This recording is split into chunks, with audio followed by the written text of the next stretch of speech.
안녕하십니까. 법사 도감입니다. 오늘 이렇게 육기역술에 대해서 그 시작과 스타트를 알리게 됐습니다.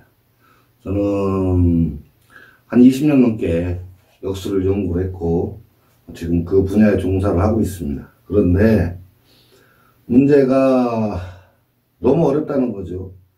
그래서 좀 쉽게 연구를 좀 많이 이런저런 연구를 많이 했는데, 그래서 연구한 부분을 제가 육기역술이라는 이름으로 여러분들에게 전하게 됐습니다.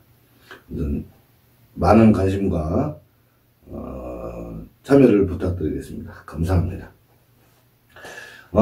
사주를 처음 공부하시는 분들이나 많이 공부하신 분들도 굉장히 힘든 것이 뭐냐면 그 처음에 기초를 잡아가고 기본을 잡아가는 과정입니다.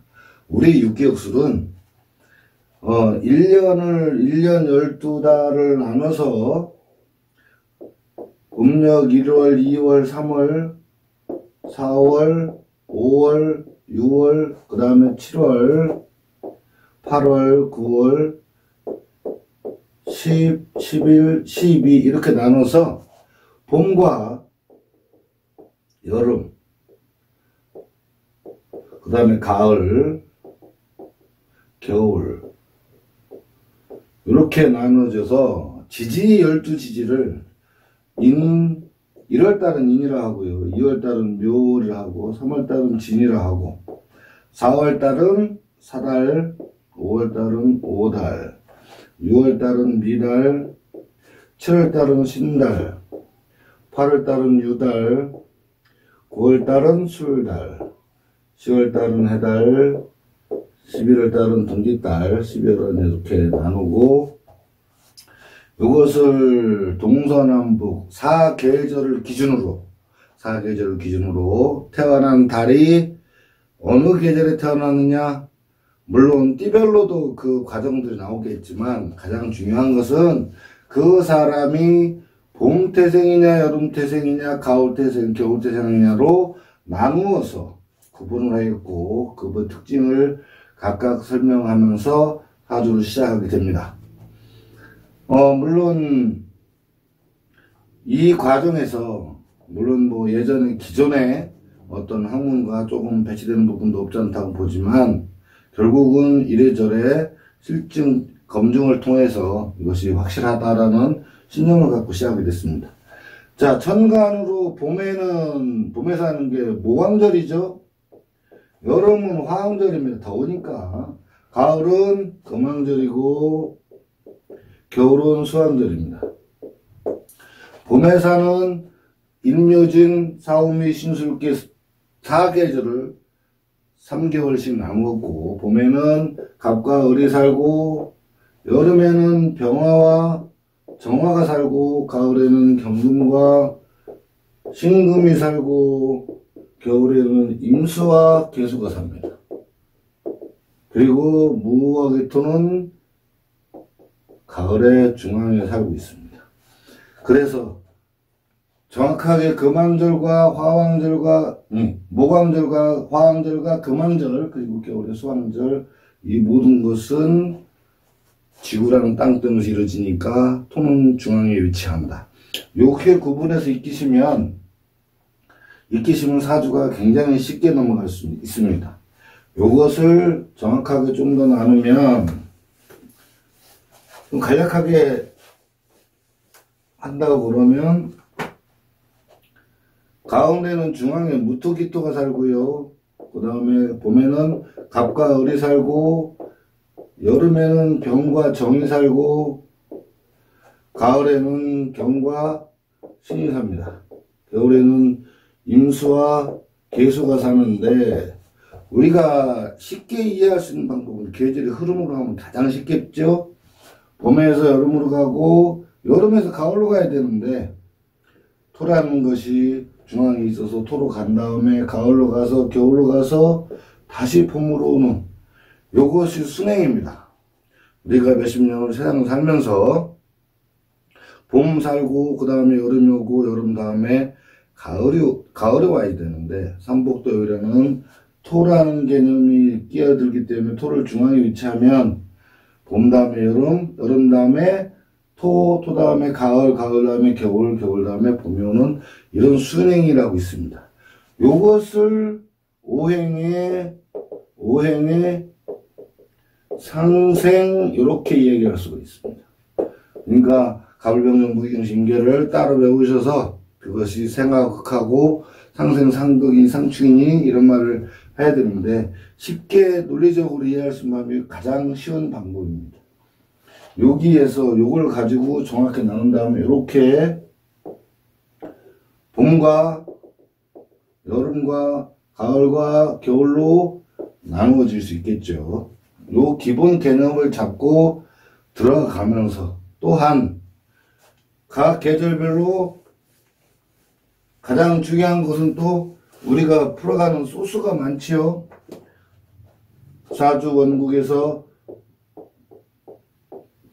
일간과 연, 월, 일, 시로 나누어지는데 이것이 각 기둥에서 4개의 기둥이 있고 이것을 한 글자씩 나누어서 천간, 지지 하니까 천간권, 지지, 간지가 형성이 되고 요들 것이 4개의 기둥, 사주, 팔자 이렇게 얘기합니다.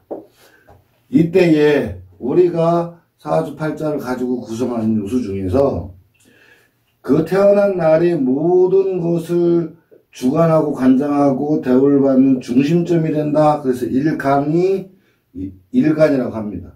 그런데 그 사람이 태어난 달, 월지가 되겠죠.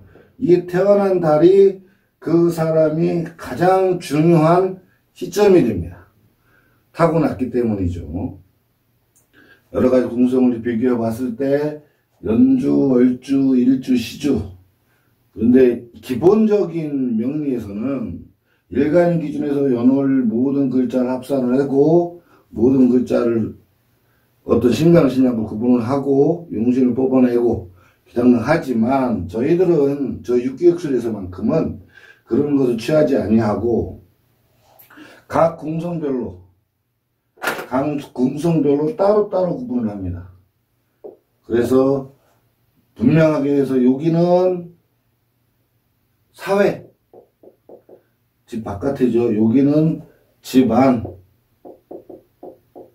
왜? 여기가 배우자가 있고 자식이 있기 때문이고, 사회에는 가까운 데에는 부모님이 계시고 부모궁이고, 여기는 먼 곳에는 먼 땅이고 외국이고 또한 나라의 중앙하고 연결되어 있기 때문인데, 그래서 일반 사람들이 갖고 있는 사주의 기본은 일간을 기준으로 해서 월지와 그 다음에 일지, 그렇죠?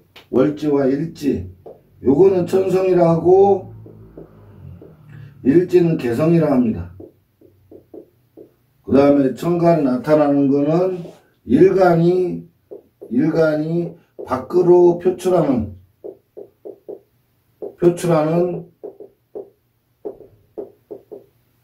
성격이라고도 볼 수 있습니다. 그러므로 우리가 사주를 분석함에 있어서 좀 더 쉽고 간략하게, 복잡하게 옛날 고서도 많이 보고 하시지만 그보다 좀 더 쉽고 간단하게 접근할 수 있으며 우리의 살아가는 모양새, 운이 오는 것을 어떤 운이 오고 좋으냐 나쁘냐를 분별하고 판단할 수 있으며, 또한 그거에 대해서 어떻게 행동하는지 알 수 있고, 또 우리 업을 하시는 분들은 또한 오는 고객분들하고 대화를 할 적에도 어떻게 풀어가야 얽힐 문제가 풀어지고 또 해결책이 무엇이며 이걸 찾아가는 과정, 일련의 과정이라고 하겠습니다. 요것을 할 때 또 하나 소수 추가된 것은 지장간에가 각 지지마다 지장간이 3개씩 있습니다. 지장간이라는 부분은 각 3개씩 있는데 우리 학문에서는 이 원국과 지장간을 통틀어서 좀 보다 더 쉽게 풀어나갈 수 있게끔 한 것이 우리 육기역술이라고 합니다.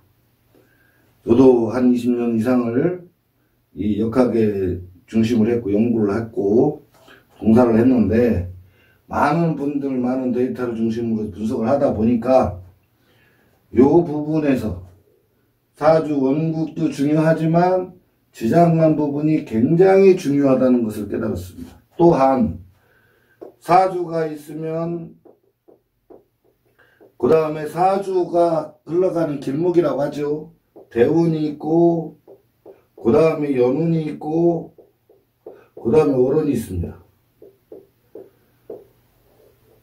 우리가 모든 것을 사주 원국에서 이 사람이 필요한 부분이라고 하는 것은 평생을 가지고 사용하면서 그것을 밥줄로 삼아서 그걸 이용해서 벌을 먹고 또 생활을 영위하고 하는 부분들을 연구를 하게 됩니다. 이때에 가장 필요한 소수가 사주 원국의 사주 팔자도 중요하지만 이때에 지장간 부분이 엄청나게 중요하다.